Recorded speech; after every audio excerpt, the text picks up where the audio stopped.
Well, good morning. Great to see so many of you here. Already dying for lunch probably, and now you want to know about FHIR servers. That's amazing. I will be talking about integrating a FHIR server in your architecture. So what is a FHIR server, etc. The question being, I want to integrate some system, but where does this FHIR server go? What does it do? What is a FHIR server actually?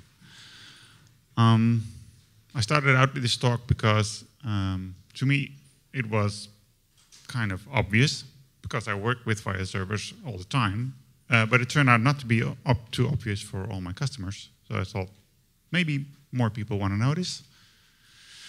It turns out that's true. The audience, that will be you. This is a high-level talk, not high-level on difficult in terms of FHIR, but it will not be detailed into the code. So I guess you may be architects or integrators or maybe developers who want to know what to do with the FHIR server.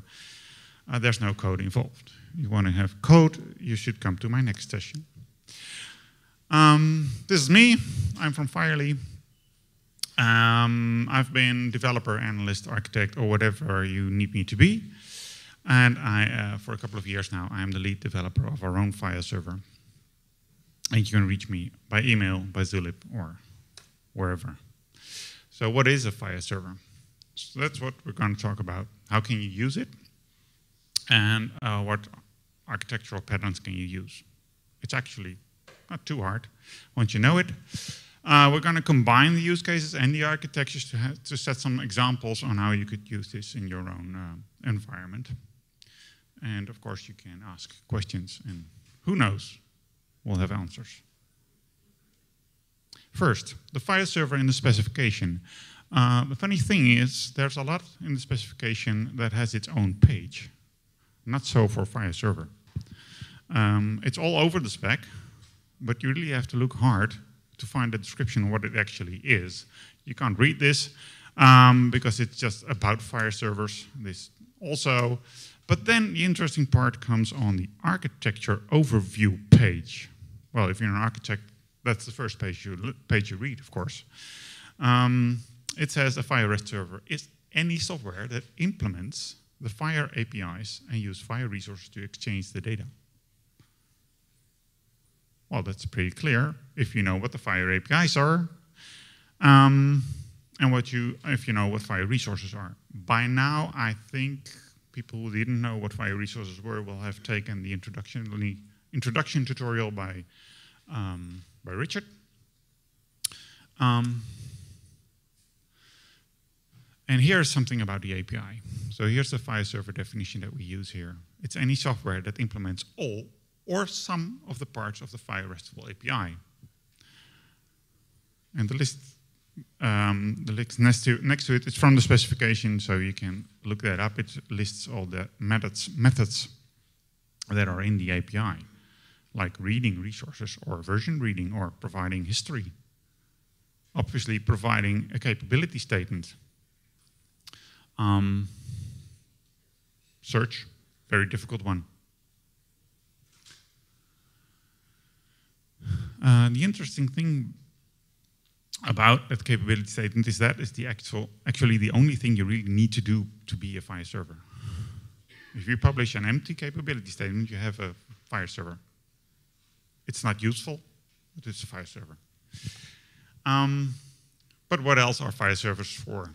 The actual ID in the specification of FHIR is you want to enable apps, portals, exchange mechanisms to consume FHIR resources easily, to find them, to update them if necessary. But there is a lot of detail in managing all those resources, in making sure you don't get conflicts, making sure that if you search, you get the correct results. And the idea is let the FHIR servers handle all the hard parts, so the FHIR clients can be more simple and focused on the actual clinical results that they want to reach.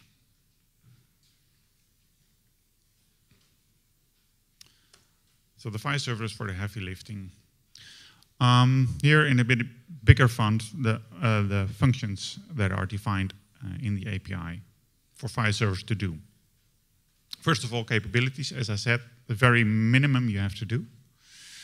You should be able to store resources and read them back, so traditional CRUD methods. You could be able to do searching. By now you probably saw some search URIs by like searching patient by name or by its identifier.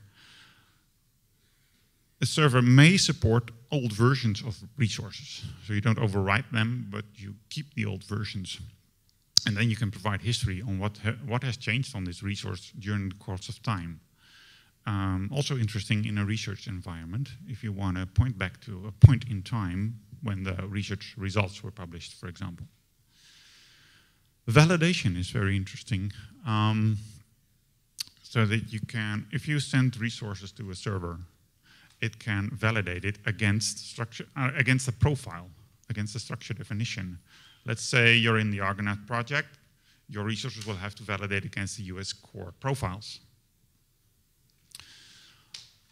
It can support multiple formats. Defined in the spec are JSON, XML, and Turtle. Other formats are emerging, like protobuf. There's a session on that as well, I think tomorrow. And maybe even more. If you want to add more for yourself, you can do so, but those are not really defined by the spec. And they can also translate between the two. So if you send a resource in XML, ask it back in JSON, no problem. Then, transactions and batches. A batch is nothing more but a whole bunch of requests to a server bundled in a FHIR bundle. That's not too hard. You just do them one by one, and it's actually the same as doing them one by one. Transactions is a bit harder because they are guaranteed to succeed or fail together, and they can have links between them. Then you can provide custom operations. Those are the operations that start with the $sign. Actually, validation is one, $validate. So you can just validate to see whether your resources are correct. But there are operations to update your metadata, to do all kinds of things, and you can define your own. And all of that may be possible across different FHIR versions. A FHIR server may support only one version, maybe have two endpoints for two versions, or support multiple versions in one server. That's up to the server itself. This is all kinds of things you can think of that a FHIR server could do for you. Now, there's two types of servers. One is the generic FHIR server, and that is a server that will implement, well, it's a little too much, usually most of the RESTful API, all those functions I showed you before, for all types of resources specified in the specification. And they usually come with storage of their own. That could be a relational database, a document database, or whatever. And a couple of examples of this are, of course, the Happy or Smile CDR stack that works with Java and a JPA to relational databases. There's 8box, which works with ProgSQL. Of course, there's Vonk. That works, that's the .NET stack, and it works with SQL or Mongo. And Graham Server is a generic FHIR server as well, which is on test.phir.org. The other one are specific FHIR servers, and they implement just a bit of the API, just the things that they need. Usually with only for a couple of resources. Let's say you have a laboratory system and you want to open that up to FHIR, then you're probably not interested in all kinds of resources, but just the ones related to lab and lab results and orders, etc. So specific FHIR servers are often found to an existing backend system. It could be an EHR, which is very large, as you see Epic and Cerner and McKesson are working on. It could be smaller, like a laboratory system, or maybe even a departmental system, like the one on access that's behind the desk of the doctor. And you can also see this as a FHIR facade to that system. So you bolt on a FHIR interface to it. And they may have specific operations also. So if this is an appointment booking system, you could say, get me the free slot, which is something you can ask there, but not on some other system.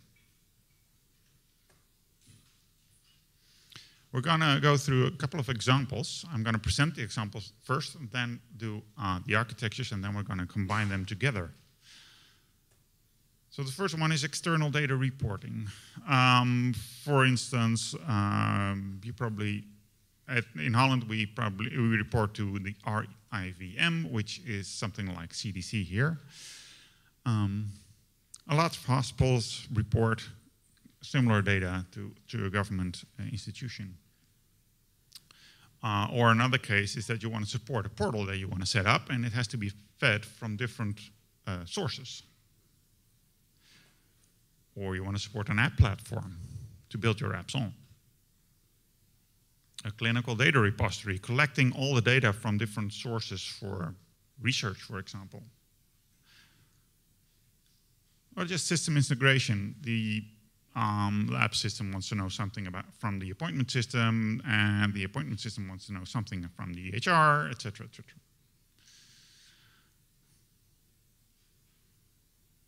Now, what could that look like? I'm going to give you an abstract view of what this looks like to give you a means of reasoning about this. And we use these symbols. We have a source that has data that's interesting to other systems. We have a consumer that are interested to have that data. A small arrow is requesting data, and the big one is for a data transfer, either as the response to a request or a push. And then these gear icons are for transforming either the request or the data. For those who are into architecture and enterprise integrations, I've included some of these patterns as well. If you don't know them, that's not a problem for the rest of the talk. So we'll start simple. We have a single consumer, and it needs a bit of data from a source. Well, actually, if it's this and you're not extending this in any way, you might not need FHIR. But it's a simple use case to go by. So where then do you put that FHIR server? There's essentially three methods. One is you put a facade on the source. So you make sure that you can address the source system, which may be that lab system, with a FHIR API. You have to program the facade on top of that system.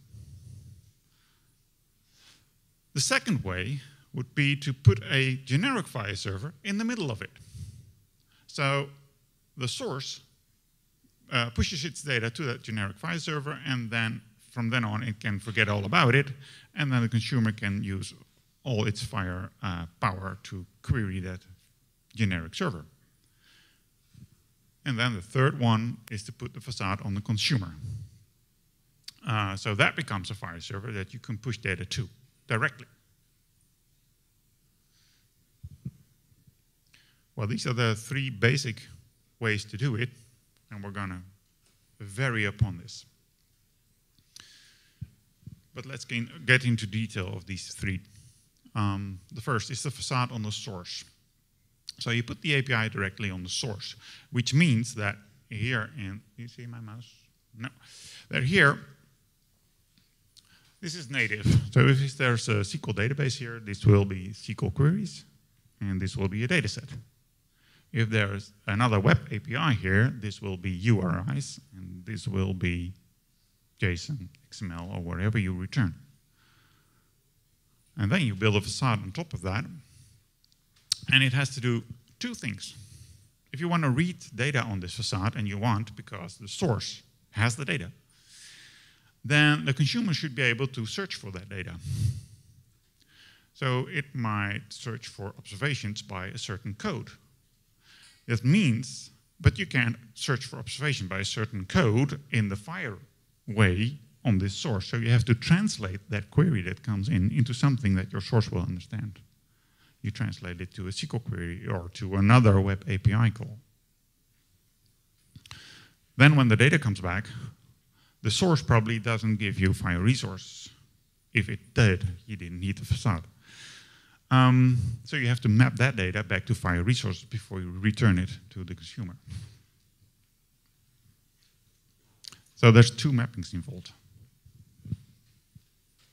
But once you did that, then any consumer can use that FHIR API. And it's perfectly fine if that's only for 3 resources and 5 search parameters, as long as your capability statement states that is the case.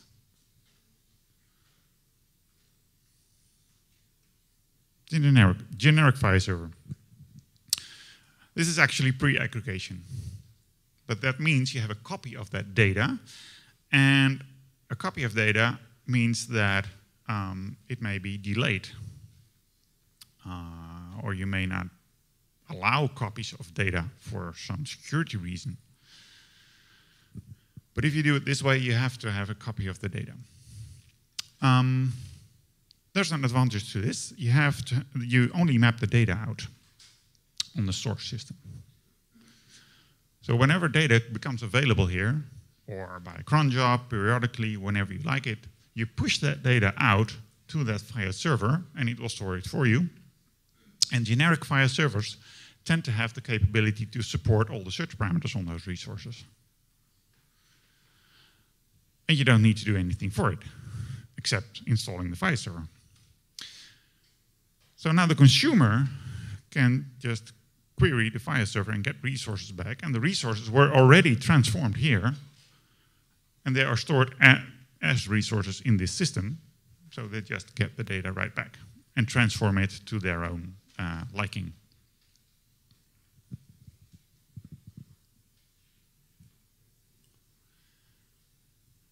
So in this case, you need a FHIR client on both sides, one to send the data and one to query for the data. Yes, so we have a question. Sorry? How does this deal with rights? With rights? Yes. Authorization, you mean? No. Oh, rights, updates. Yeah. How does this deal with updates? This does not deal with updates because there's no way back here. If you want that, there's 2 options actually. One is if you did, because here it's clearer. If this is a FHIR server, you could implement rights as well. Right here, that's not so clear. There's 2 options. One is rights go in the FHIR server, and this is going to query the FHIR server for updates to process on its own side.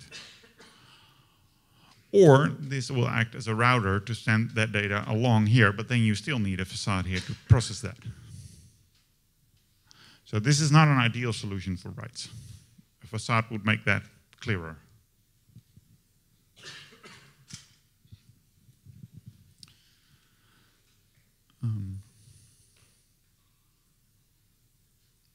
Yeah. And then finally, you could put the facade on the consumer.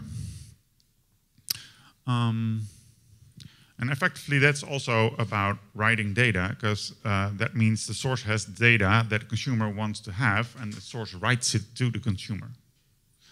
And that is possible here if you have the facade on that side. In this case, you don't need to translate all the search capabilities, because it's only writing. And this will have to transform its data to a FHIR resource. This will accept that and translate it to an internal format that is understood by the consumer. That looks deceptively simple, except that doing writes on a system is usually a lot harder than reading it, because you have to honor a business process in the system. Usually you're not allowed to write it directly to the database without messing up the database. And as we have with the FHIR Server in the middle, we have this active component here that should make sure that the data goes to the consumer without knowing when the consumer might need it.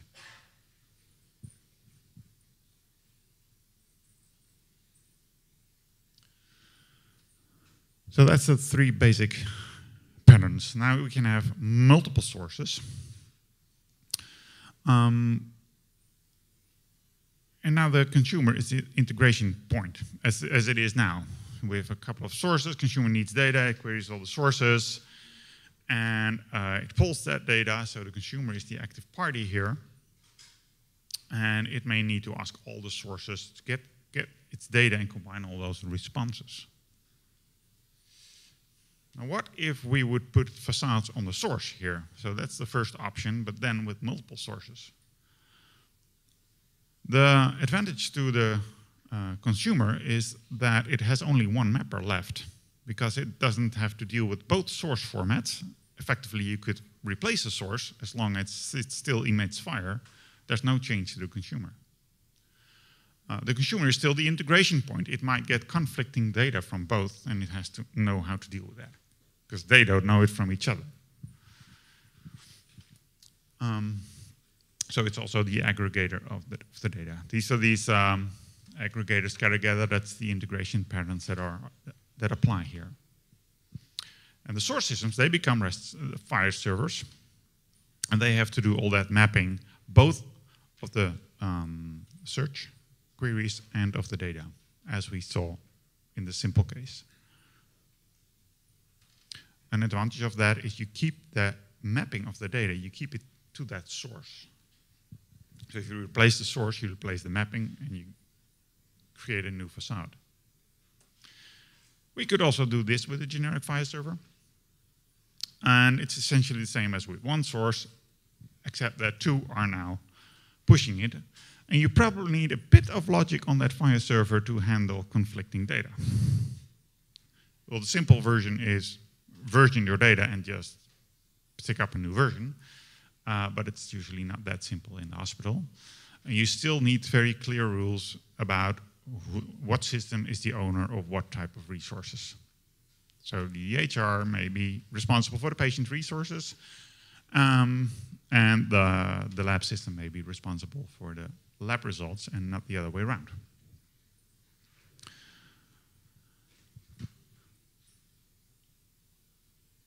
You still have a copy of all that data in the FHIR server, just as in the previous case. Things become a lot easier for the consumer here, because it only needs to deal with the FHIR server that already dealt with conflicting data. Final, you could probably guess it, is make the consumer the facade again. Now the sources have to push to, both have to push to the consumer, and you see it's getting a bit more complicated here if the number of sources is increasing and if the number of consumers is increasing, because then the sources have to know which consumers to address, etc. And before you know it, you have an integration engine in the middle to make sure that every resource is sent to the right consumers that need to know about it, a bit like we do with V2 currently. But we still have, also in this case, we keep the mapping of the source data at the source system, and we map it, the mapping to the consumer system at the consumer system.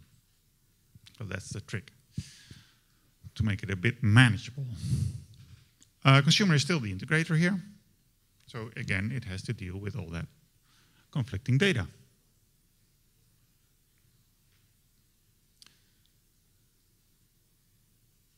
But the consumer can now also support the creates and updates, so you can write the data to it. Well, you can infinitely combine these things. You could make facades on the source and then put a generic FHIR server in the middle, which essentially makes the FHIR server a router. So it gets a request, it routes it to the various facades, gets the data, combines it in a single response and sends it back to the consumer. You still have to make sure that that FHIR server in the middle knows how to handle conflicting responses, but now real time.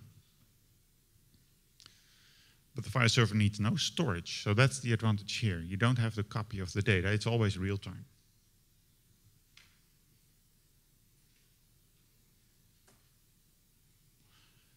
Well, more sources, more consumers, you get this kind of picture. And I guess you know where that goes. I'm not going to draw a picture of all the options in this case. But the mapping explodes. And you don't want a point-to-point connections, just as we don't want that now. Now, if we map this to the examples that we had, what do we get? First, the external data reporting. How would we solve this with FHIR?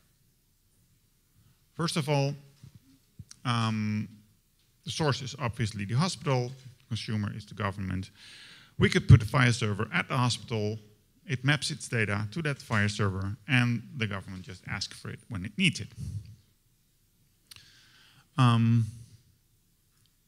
It's helpful because it offloads the query things from the source system here. It only needs to map out, it doesn't support the querying on the source, and the consumer can get it whenever it needs it. But every hospital needs that FHIR server to be able to query the data. What if we move the FHIR server to the other side? Then we need only one. That might be better. Also, not all health institutions like you to query inside their systems or beyond their firewalls. That is also solved here because now the initiative is at the source and it sends to the FHIR server of the government institution that wants to know it, just the data that it thinks it should send. So that might be a safer option.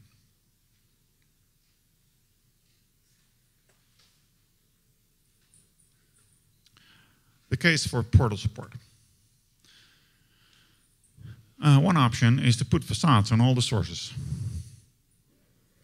And then whenever the portal needs something, it just queries all the sources.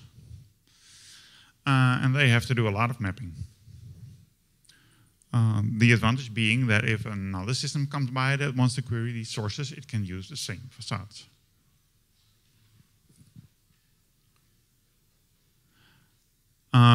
Another option, and it clears up the picture a little, is to put a FHIR server in the middle, let them push that to the FHIR server, and then when the portal needs something, it gets it from there. Depending on how real-time your portal must be, this is an option. If it has to be real-time, this is a bit harder, because there is always a delay in this copy.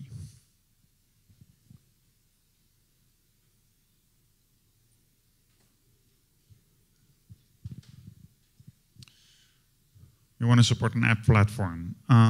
Well, if you do that, you choose FHIR, because it was invented to support apps. You just put a FHIR server here, and they can all query that. That gives the question on how does that data arrive here. Well, that's basically the previous slide. So you could see this one as the upper level of this one.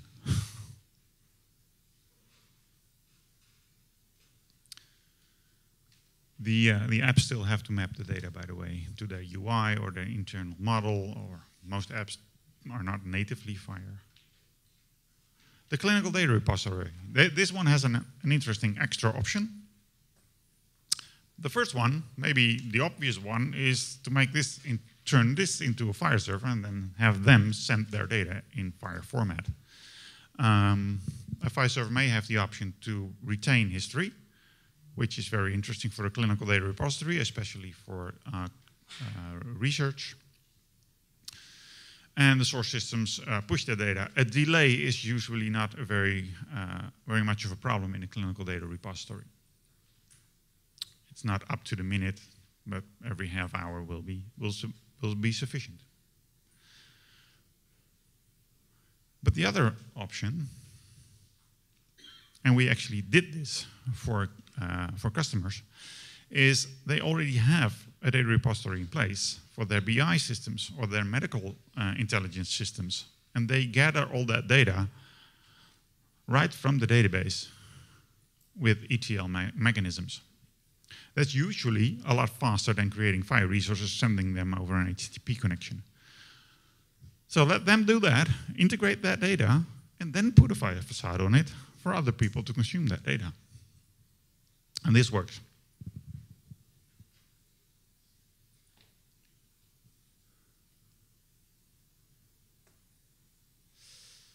And the final one we had was systems integration. Well, this maybe the obvious case would be as you put an integration engine in the middle. Currently, you would put a FHIR server in the middle here. But these systems now have multiple roles. They are the source of data, but they may also be the consumer of data. And they can. This is the easiest way to support all of this without getting crossing lines.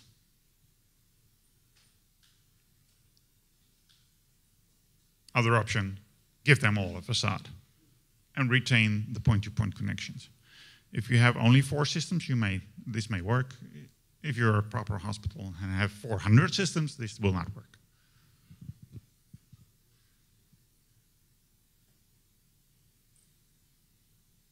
I mentioned an integration engine a couple of times. What about them? Why don't I already have an integration engine probably in your hospital? Why can't you use it for this? Well, they often don't provide storage of resources. And they usually don't provide a REST interface, especially not the FHIR REST interface.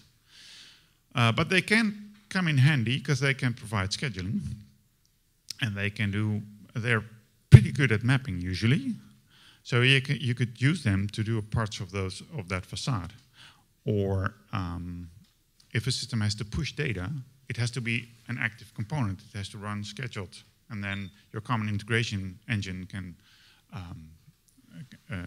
push that off, can start the process. It can also be a router for if a resource has to be sent to multiple FHIR servers or queried from multiple FHIR servers. You can probably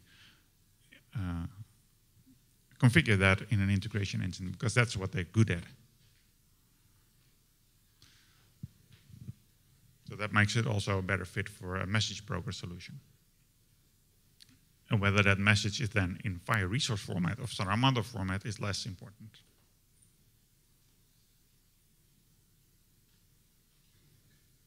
Which takes me to messaging. Because messaging is another paradigm in FHIR. FHIR is not just REST, it also has messaging.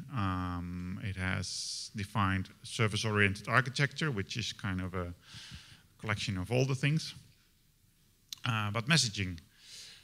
The trick here is that not the provider of the data must be online, but the consumer must be online because it gets that data sent to it whenever it is or is not ready. And the source determines the contents and the granularity.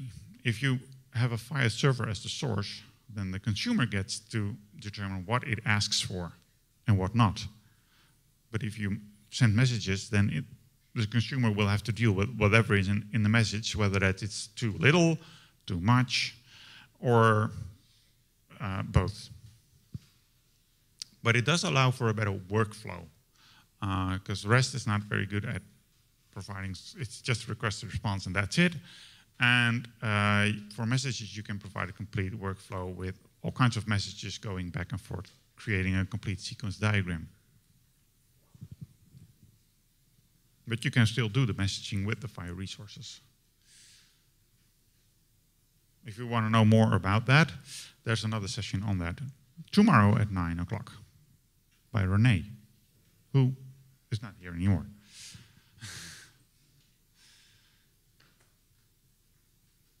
So what are the considerations to make a choice?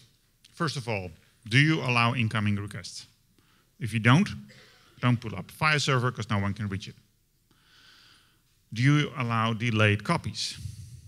And what delay is acceptable? Or don't you allow copies at all? Do you control all the participants? Because I sketched the systems, but I didn't sketch really where they are. Because in the external data reporting, you send it out of your organization and you don't control that side. If you control all the systems, you have a lot more choice. Who has the initiative? Should someone send the data if it becomes available? Should someone send it periodically? Or is it just data at rest and it gets queried whenever necessary? If your data is queried once a week, it's probably not very useful to send it whenever it becomes available, just to get it to the other side.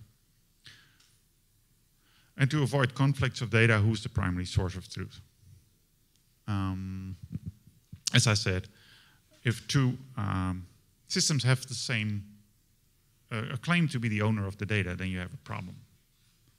And that's an architectural question, and it's not specific to FHIR. And last, but maybe not least, what are the development capabilities of your team? Because developing a FHIR facade takes time, effort, and skills to do so.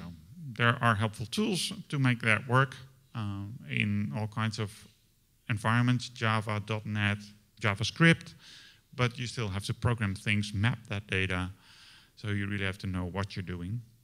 And if you're addressing your source system, you should make sure that you don't stress it out because it's being used for other things.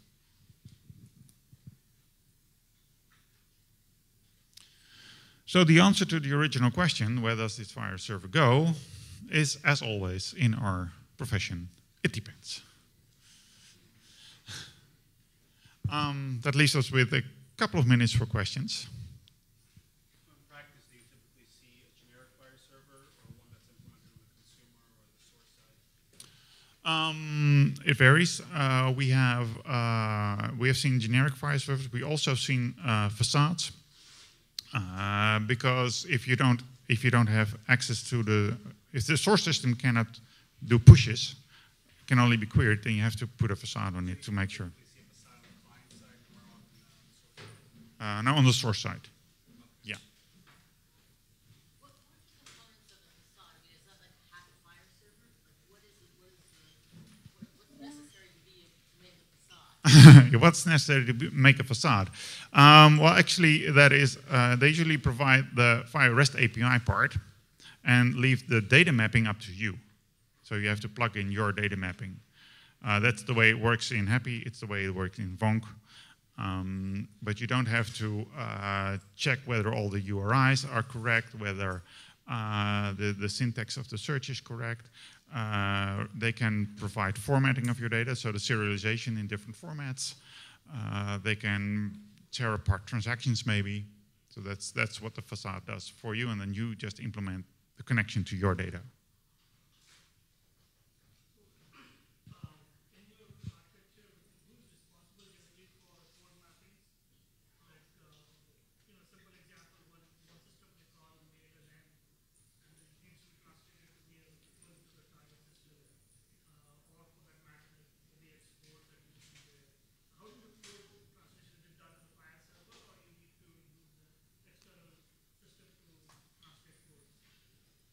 Are you asking about the translations or the transactions?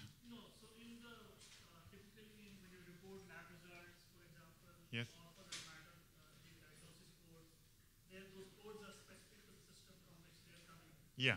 So my question is, when you report it in the source format, yeah. I'm assuming that you won't really send 0, 1, 2, 3 the way it is, right? And that's stored in the system. There needs to be some kind of a cross walk, which would say that 0 in server means this, 0 in epic means this, or... Yeah. I think you're referring to managing your master data. And that doesn't go away here. The only advantage of FHIR is that you could include multiple equivalent expressions of the same things. Equivalent expressions of a quantity, of a code in different code systems. But then still you have to address that consumer may need another system than the source can provide. And you will have to integrate some kind of terminology server to make that translation. Yeah. Yeah, a FHIR server might be able to do that lookup and add it to the resource before it is queried by the consumer. Yes, thank you very much. Enjoy the lunch.